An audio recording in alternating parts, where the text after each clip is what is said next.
அண்மை செய்தி கன்னியாகுமரி மாவட்டம் இரணியல் அருகே தண்டவாளத்தில் கற்களை வைத்து ரயிலை கவிழ்க்க சதி செய்யப்பட்டிருக்கிறது. இரணியல் ரயில் நிலையம் அருகே தண்டவாளத்தில் கற்கள் அடுக்கி வைக்கப்பட்டிருந்ததை பார்த்த லோகோ பைலட் ரயிலை நிறுத்தியுள்ளார். இது தொடர்பாக ரயில்வே போலீசார் தீவிர விசாரணை மேற்கொண்டு வருகின்றனர். விவரங்களை செய்தியாளர் சிவகுமார் வழங்கிட கேட்கலாம். சிவகுமார் வணக்கம்.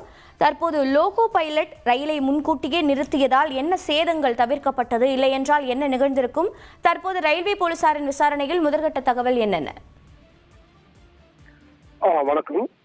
கன்னியாகுமரி ரயில் நிலையத்திலிருந்து இன்று பரசுராமன் எக்ஸ்பிரஸ் ரயிலானது மங்களூர் நோக்கி சென்று கொண்டிருந்தது. அது ரயிலானது இரணியல் ரயில்வே நிலையம் வரும்போது லோகோ பைலட் அவர் தண்டவாளத்தில் கற்களை சுதாரித்துக் கொண்டவர் ரயிலை நிறுத்தியுள்ளார். இதனையடுத்து மேற்கொண்டு ரயில்வே போலீசாருக்கும் இரணியல் காவல் நிலையத்துக்கும் தகவல் கொடுத்துள்ளார். சம்பவத்துக்கு விரைந்திருந்த போலீசார் கற்களை மாற்றியுள்ளனர். இது ரயில்வே அந்த லோகோ பைலட் சுதாரித்துக் கொண்டதனால் பெரும் விபத்து தவிர்க்கப்பட்டுள்ளது.